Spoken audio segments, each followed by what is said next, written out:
Hello friends, welcome to my YouTube channel GS exam solution. दोस्तों, आज की इस वीडियो में हम यूपी ट्रिपल एससी पेट 2023 के एग्ज़ाम के लिए दिल्ली सल्तनत के टॉपिक को कवर करेंगे, जो भारतीय इतिहास का एक भाग है। ठीक है, इसमें टॉप 50 क्वेश्चन होंगे और सभी क्वेश्चन जो होंगे वो मल्टीपल चूज टाइप के होंगे, यानी वस्तुनिष्ठ होंगे, यानी बहुविकल्पी होंगे। ठीक है, तो जो लोग भी चैनल पर नए होंगे चैनल को सब्सक्राइब कर दीजिएगा। वीडियो अच्छी लगी तो लाइक कमेंट शेयर जरूर करिएगा। तो चलिए स्टार्ट करेंगे सबसे पहले क्वेश्चन से।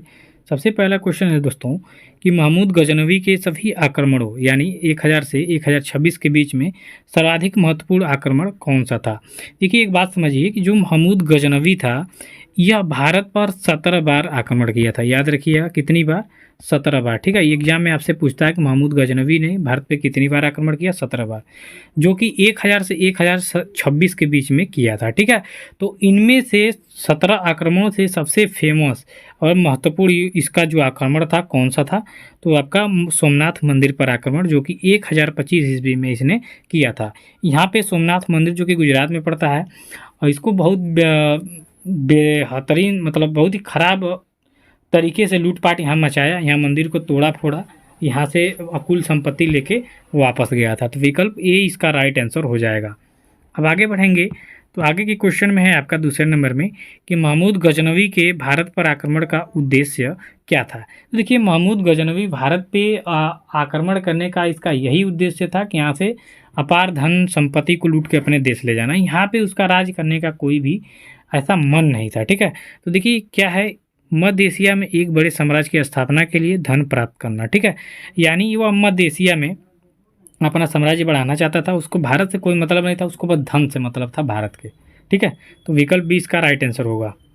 अब चलिए तीसरे नंबर का क्वेश्चन देख लेंगे कि दिल्ली सल्तनत की दरबारी भाषा क्या थी। तो दिल्ली सल्तनत की दरबारी भाषा थी आपकी फारसी। तो यहाँ विकल्प आपका जो सी होगा राइट आंसर हो जाएगा। फटाफट से नेक्स्ट क्वेश्चन देखेंगे कि आगरा नगर की स्थापना किसके द्वारा की गई थी दोस्तों। तो आगरा नगर की स्थापना किया गया था सिकंदर लोदी द्वारा, जो कि लोदी वंश का सेकेंड राजा था ये, जो कि 1504 ईस्वी में इसने आगरा शहर की स्थापना की थी। तो आगरा नगर की स्थापना सिकंदर लोदी ने 1504 ईस्वी में किया था। आगे के क्वेश्चन है 5 नंबर में कि निम्नलिखित में से वह दिल्ली का सुल्तान कौन था जिसकी मृत्यु चौगान अर्थात पोलो खेलते हुए हुई थी। तो दोस्तों, यह जो शासक था वो कुतुबुद्दीन ऐबक था। कुतुबुद्दीन ऐबक चौगान खेलते हुए घोड़े से गिर गया और उसके बाद इसकी मृत्यु हो गई थी। याद रखिएगा, 1206 ईस्वी में इसने गुलाम वंश की स्थापना की और 1210 ईस्वी में इसकी मृत्यु हो गई थी। ठीक है, तो याद रखिएगा ये डेट। 1206 में क्या हुआ, कुतुबुद्दीन ऐबक ने गुलाम वंश की स्थापना की। कुतुबुद्दीन ऐबक मोहम्मद गोरी का गुलाम था और इसने 1210 में चौगान खेलते हुए यानी पोलो खेलते हुए घोड़े से गिर के ये मर गया। ठीक है, तो गुलाम वंश का स्थापना किसने किया था? कुतुबुद्दीन ऐबक ने। ये बात याद रखिएगा 1206 में। अगले नंबर में है कि कुव्वत उल इस्लाम मस्जिद का निर्माण किसने करवाया था। तो कुव्वत उल इस्लाम मस्जिद का निर्माण आपके कुतुबुद्दीन ऐबक ने करवाया था। तो विकल्प यहाँ जो आपका बी होगा सही उत्तर हो जाएगा। देखिए, दिल्ली सल्तनत से क्वेश्चन आएगा तो ध्यान से देखिएगा। रजिया सुल्तान किसकी बेटी थी? रजिया सुल्तान के बारे में सभी लोग जानते होंगे, भारत की प्रथम मुस्लिम शासिका थी। तो रजिया सुल्तान जो थी यह इल्तुतमिश की बेटी थी। ठीक है, यानी पुत्री थी। तो यहाँ विकल्प आपका जो सी होगा इसका राइट आंसर हो जाएगा। अगले नंबर में है किसके शासनकाल में सबसे अधिक मंगोल आक्रमण हुए थे। तो किसके शासनकाल में सबसे अधिक मंगोल आक्रमण हुए? तो अलाउद्दीन खिलजी, जो कि खिलजी वंश का सेकेंड राजा था। तो विकल्प यहाँ जो आपका डी होगा राइट आंसर हो जाएगा कि अलाउद्दीन खिलजी के शासनकाल में सबसे अधिक मंगोल आक्रमण हुए थे। 9वें नंबर का क्वेश्चन में कि सन 1329 और 1330 के बीच किसी ने तांबे के सिक्के के रूप में प्रमाण स्वरूप मुद्रा, सांकेतिक मुद्रा यानी टोकन, ठीक है, टोकन वाला रुपया चलाया था, मुद्रा चलाया था। ठीक है, तो सांकेतिक मुद्रा को टोकन कहते हैं, टोकन रुपया। ठीक है, तो सांकेतिक मुद्रा का प्रचलन किया था आपके मोहम्मद बिन तुगलक। देखिए, जो सांकेतिक मुद्रा होता था यह तांबे का, यह चांदी के सिक्के के बराबर माना जाता था। ठीक है, तो इसका प्लान जो था ये फेल कर गया था और इसको ऐसी जरूरत इसलिए पड़ी थी कि इसका खजाना जो राजकोष था ये खाली हो गया था, तो इसीलिए इसे तांबे के सिक्के मजबूरी में ढलवाने पड़े। ठीक है, चलिए अगले नंबर में है कि दिल्ली के किस सुल्तान ने को इतिहासकारों ने विरोधों का मिश्रण बताया है। तो मोहम्मद बिन तुगलक था, इसको पागल बादशाह के नाम से भी जाना जाता था। हालांकि ये पागल बादशाह नहीं था, इसकी सारी नीतियाँ जो थी, जो भी ये नीति लगाता था वो फिर असफल हो जाता था।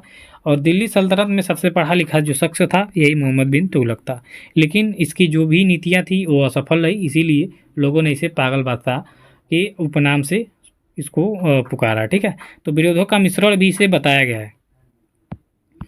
11 नंबर का क्वेश्चन है कि लोधी वंश का अंतिम शासक कौन था। देखिए, लोधी वंश का लास्ट शासक के बारे में बात करेंगे तो इब्राहिम लोधी था, जो कि 1526 ईस्वी में इसकी मृत्यु, अरे इसके पानीपत की प्रथम लड़ाई में बाबर ने इसको हरा के मार दिया और 1526 में मुगल वंश की नींव पड़ी और लोधी वंश की समाप्ति हो गई। 12 नंबर का क्वेश्चन है कि उत्तरी भारत की प्रथम मुस्लिम महिला शासक, दिल्ली पर राज करने वाली प्रथम महिला शासक कौन थी। देखिए, उत्तरी भारत या दिल्ली पर शासन करने वाली प्रथम महिला शासिका की अभी मैंने जस्ट पीछे के क्वेश्चन में बताया, तो रजिया सुल्तान इसका राइट आंसर हो जाएगा, विकल्प डी।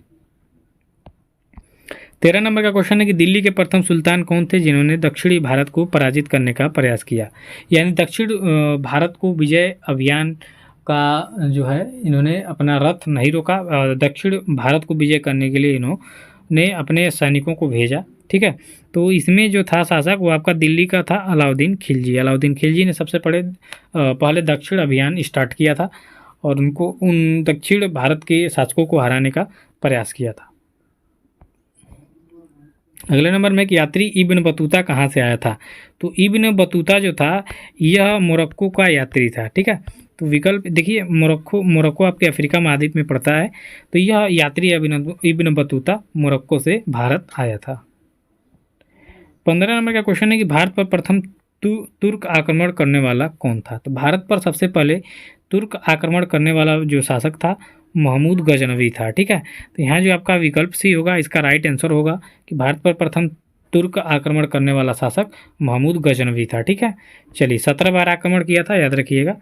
अगले नंबर में है कि महमूद गजनवी ने भारत में प्रथम आक्रमण किस राज्य के विरुद्ध किया। तो महमूद गजनवी जो कि आपने जाना 17 बार आक्रमण किया था भारत पे, सबसे पहले आक्रमण किस राज्य के विरुद्ध किया था। देखिए, हिंदूशाही या ब्राह्मणशाही जो आपका राज्य था इसके विरुद्ध में महमूद गजनवी ने सबसे पहले अपना आक्रमण स्टार्ट किया था, तो विकल्प डी इसका राइट आंसर होगा। 17 नंबर का क्वेश्चन है कि महमूद गजनवी का भारत में अंतिम आक्रमण किसके विरुद्ध हुआ। तो महमूद गजनवी का सबसे लास्ट में आक्रमण हुआ जाटों के विरुद्ध में, क्योंकि जब सोमनाथ मंदिर को 1025 ईस्वी में यह लूट के ले जा रहा था, तो इसको रास्ते में जो जाट थे इन्होंने इसके काफिले पे धावा बोल के बहुत सारे संपत्ति को लूट लिया था। ठीक है, तो इसीलिए ये जाटों को सबक सिखाने के लिए ये अपने अंतिम अभियान पर निकला था। 18 नंबर का क्वेश्चन है कि भारत में मुस्लिम राज्य का संस्थापक किसे माना जाता है।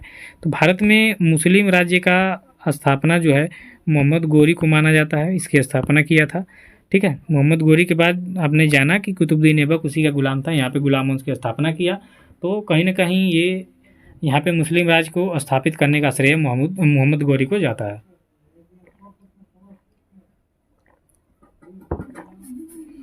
चलिए नेक्स्ट क्वेश्चन को देखेंगे। 19 नंबर में किसने इक्तदारी प्रथा चलाई थी। वेरी इंपॉर्टेंट करिएगा इसको।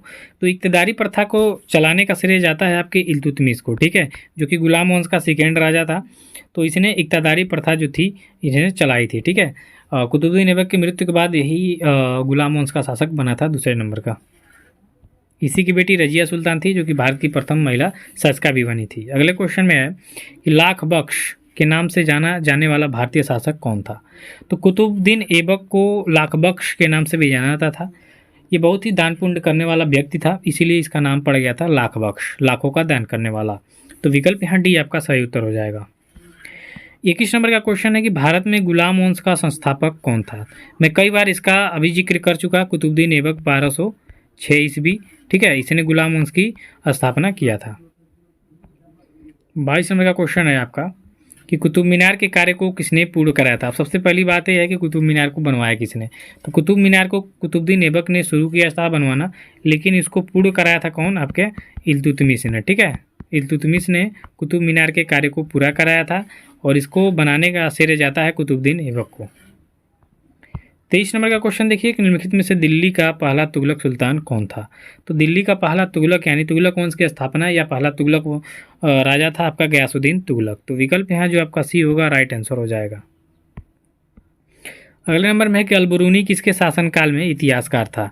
तो अलबरूनी जो था आपके महमूद गजनवी के शासनकाल में इतिहासकार था। तो इस तरह से विकल्प जो आपका डी होगा इसका सही उत्तर हो जाएगा। ठीक है दोस्तों, चलिए उम्मीद कर रहा हूँ वीडियो आपको अच्छी लग रही होगी। अगले नंबर में है कि दक्षिणी अफ्रीका यात्री इब्न बतूता किसके शासनकाल में भारत आया था। तो दक्षिण अफ्रीकी यात्री इब्न बतूता मोहम्मद बिन तुगलक के शासनकाल में भारत आया था। तो यहाँ जो आपका सही उत्तर होगा विकल्प ए होगा। ठीक है, चलिए 26 नंबर का क्वेश्चन है कि भारतीय इतिहास में बाजार नियमों या मूल्य नियंत्रण पद्धति की शुरुआत किसने किया था। वेरी वेरी इंपॉर्टेंट करिए, ये क्वेश्चन आ सकता है आपके एग्जाम में। तो भारतीय इतिहास में बाजार नियमों या मूल्य नियंत्रण पद्धति की शुरुआत सबसे पहले की थी आपके अलाउद्दीन खिलजी ने। तो यहाँ विकल्प आपका जो बी होगा राइट आंसर हो जाएगा। अगले नंबर में है कि दिल्ली सल्तनत का प्रथम सुल्तान कौन था जिसने अस्थायी सेना रखी। तो अस्थायी सेना रखने का श्रेय जो जाता है वो आपके अलाउद्दीन खिलजी को जाता है। तो इसने बहुत सारे काम ऐसे किए जो कि बहुत ही बेहतरीन थे। तो विकल्प सी यहाँ सही उत्तर होगा। 28 नंबर का है कि निम्नलिखित में से कौन गुलरुखी के उपनाम से कविताएं लिखा करता था। तो इसमें शासक की बात करेंगे तो सिकंदर लोदी जो था ये गुलरुखी के उपनाम से कविताएं लिखा करता था। ये भी वेरी इंपॉर्टेंट है, एग्जाम में आ सकता है, पिछले ईयर के एग्जामों में आया हुआ है। तो विकल्प डी इसका सही उत्तर होगा। अब देखिए 29 नंबर के क्वेश्चन में कि मोहम्मद गोरी के किस सेनापति ने बिहार विजय, बंगाल विजय एवं असम पर आक्रमण किया था। तो यह आपका था आपका बख्तियार खिलजी। ठीक है, नालंदा विश्वविद्यालय को जलाने वाला यही कुख्यात है। तो बख्तियार खिलजी इसका राइट आंसर होगा। 30 नंबर के क्वेश्चन में कि सल्तनत काल में भू राजस्व का सर्वोत्तम ग्रामीण अधिकारी कौन होता था। तो सल्तनत काल में भू राजस्व का सर्वोत्तम ग्रामीण अधिकारी की बात करेंगे तो चौधरी। ठीक है, आज भी गांव में चौधरी कहा जाता था, लेकिन सल्तनत काल में जो चौधरी होते थे ये ग्रामीण गांव के भू राजस्व के अधिकारी होते थे। 31 नंबर का क्वेश्चन है कि तैमूर के आक्रमण के बाद भारत में किस वंश का राज्य स्थापित हुआ। तो तैमूरलंग के आक्रमण के बाद भारत में सैयद वंश की स्थापना हुई। ठीक है, सैयद वंश, खिरीज खां इसका संस्थापक था। याद रखिएगा विकल्प सी इसका सही उत्तर हो जाएगा। अब 32 नंबर का क्वेश्चन है कि निम्नलिखित में से किस सुल्तान के दरबार में सबसे अधिक गुलाम थे। तो सबसे अधिक गुलाम किसके दरबार में थे दोस्तों इसमें से, तो आपका फिरोज शाह तुगलक। ठीक है, फिरोज शाह तुगलक के दरबार में सबसे अधिक गुलाम थे। तो यहाँ विकल्प आपका डी राइट आंसर हो जाएगा।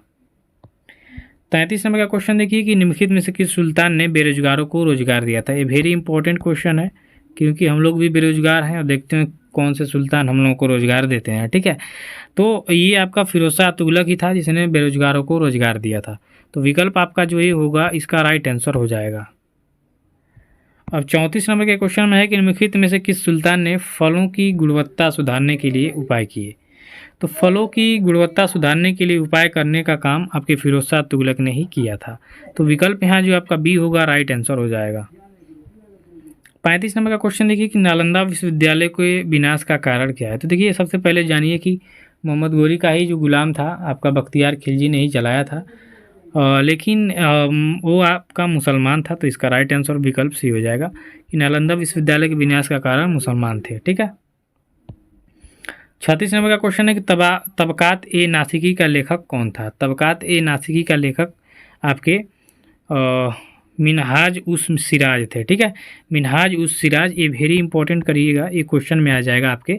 तबकात ए नासिरी का लेखक मिनहाज उस सिराज। 37 नंबर का क्वेश्चन देखिए अलाई दरवाज़ा का निर्माण किसने करवाया था। वेरी वेरी इंपॉर्टेंट करिए, आपके एग्जाम में आ सकता है। तो अलाई दरवाज़ा का निर्माण आपका करवाया था अलाउद्दीन खिलजी ने। ठीक है, विकल्प यहाँ जो आपका ये होगा सही उत्तर हो जाएगा। ठीक है,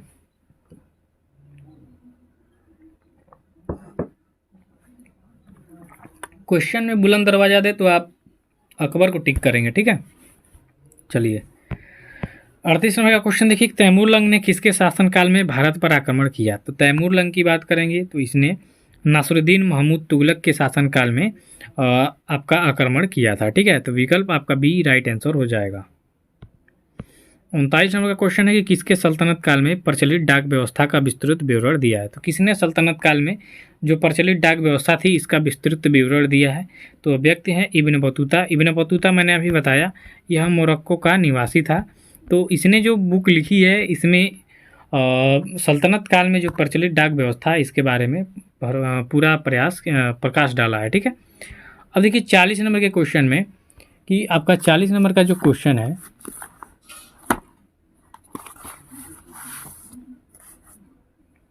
ये है आपका 2.5 दिन का झोपड़ा मस्जिद अजमेर का निर्माण किसने करवाया था। तो 2.5 दिन का झोपड़ा मस्जिद और अजमेर का निर्माण करवाया था आपके कुतुबुद्दीन ऐबक ने। तो यहाँ विकल्प आपका जो डी होगा इसका सही उत्तर हो जाएगा।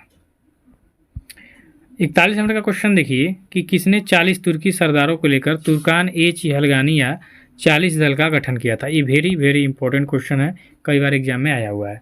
तो 40 तुर्की सरदारों को लेकर तुर्कान ए चिहलगानी या 40 दल का गठन किया था आपके इल्तुतमिश ने। ठीक है, तो यहाँ जो विकल्प आपका ए दिख रहा है इसका सही उत्तर हो जाएगा। अब 42 नंबर का क्वेश्चन यहाँ देखिए कि निम्नलिखित में से किसने सिकंदर सानी की उपाधि धारण की, यानी द्वितीय सिकंदर। ठीक है, क्वेश्चन में अगर जो आ जाए द्वितीय सिकंदर की उपाधि किसने धारण की थी या सिकंदर सानी, तो बात एक ही है। ठीक है, सिकंदर सानी या द्वितीय सिकंदर, यह उपाधि धारण किया था आपके अलाउद्दीन खिलजी ने। ठीक है, इसको एकदम भूत सवार हो गया था कि हम भी सिकंदर के जैसे विश्व विजेता बनेंगे, लेकिन बाद में इसने प्लान को फेल कर दिया अपने। ठीक है, चलिए 43 नंबर का क्वेश्चन देखिए किसने भूमि मापने का पैमाना गज ए सिकंदरी का प्रचलन किया। ये भी इम्पोर्टेंट क्वेश्चन है एकदम, तो इसको इम्पोर्टेंट कर लीजिएगा। तो भूमि मापने का पैमाना गज ए सिकंदरी का जो प्रचलन था वो सिकंदर लोदी ने किया था, जो कि लोदी वंश से संबंधित है। तो विकल्प यहाँ से इसका सही उत्तर हो जाएगा। अब देखिए अगला क्वेश्चन है कि किस मुस्लिम शासक ने सिक्कों पर देवी लक्ष्मी की आकृति बनी, किस मुस्लिम शासक के सिक्कों पर देवी लक्ष्मी की आकृति बनी है।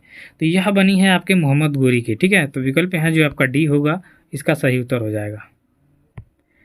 45 नंबर का क्वेश्चन है कि दिल्ली के किस सुल्तान ने, ठीक है, ब्राह्मणों पर भी जजिया कर लगवाया था। तो दिल्ली के किस सुल्तान ने ब्राह्मणों पर जजिया कर लगाया, तो आपका था फिरोज शाह तुगलक। तो विकल्प यहाँ जो आपका ये होगा इसका सही उत्तर होगा। 46 नंबर का क्वेश्चन है कि किसी ने राजा दरबार में सिजदा एवं पाबोस की परिपाटी चलाई। सिजदा मतलब सर झुका के बादशाह को सलाम करना, पाबोस माने पैरों को चूमना। ठीक है, हाथों को चूमना, पैरों को चूमना। सिजदा पाबोस की एक परिपाटी चलाई थी आपके गयासुद्दीन बलबन ने। तो विकल्प यहाँ जो आपका बी होगा राइट आंसर होगा इसका। अब 47 नंबर का क्वेश्चन है कि किस सुल्तान ने एक नया मंत्रालय दीवान ए रियासत की स्थापना की। तो दीवान ए रियासत की स्थापना किया था आपके अलाउद्दीन खिलजी ने। ठीक है, तो विकल्प यहाँ जो आपका सी होगा। ये देखिए दीवान ए रियासत राजस्व संबंधी मंत्रालय था, याद रखिएगा। ठीक है, राजस्व संबंधी मंत्रालय दीवान ए रियासत, अलाउद्दीन खिलजी इसका राइट आंसर हो जाएगा। 48 नंबर का क्वेश्चन है किस सुल्तान ने सैनिकों को भू अनुदान के स्थान पर नगद वेतन देने की प्रथा चलाई। देखिए इससे पहले क्या होता था सल्तनत काल में, इस शासक से पहले कि जब सैनिकों को वेतन नहीं देने पाते थे राजा तो उसको भूमि देते थे। ठीक है, तो इसको ख़त्म करके नगद वेतन देने की प्रथा चलाई थी आपके अलाउद्दीन खिलजी ने। तो इसने बहुत सारे काम किए, विकल्प डी इसका राइट आंसर होगा। अगले नंबर में है कि नहर निर्माण कराने वाला दिल्ली का प्रथम सुल्तान कौन था। वेरी वेरी इंपॉर्टेंट क्वेश्चन करिएगा। तो नहर निर्माण कराने वाला दिल्ली का प्रथम सुल्तान था गयासुद्दीन तुगलक। तो यहाँ विकल्प आपका जो ये होगा सही उत्तर होगा। अगले नंबर में है कि फिरोज तुगलक द्वारा स्थापित दार उल सफ़ा का क्या था। ठीक है, तो फिरोज शाह ने दार उल सफ़ा की स्थापना की थी एक। ठीक है, इसका मतलब था एक खैरात अस्पताल। ठीक है, एक खैरात अस्पताल। तो विकल्प यहाँ जो आपका बी होगा इसका सही उत्तर हो जाएगा। आज के वीडियो में बस इतना ही। ऐसे वीडियो पाने के लिए हमें फॉलो करें, जीएस एग्जाम सॉल्यूशन यूट्यूब पे सर्च करें, सब्सक्राइब करें, फ्री में आपको वीडियो दी जाएगी। धन्यवाद।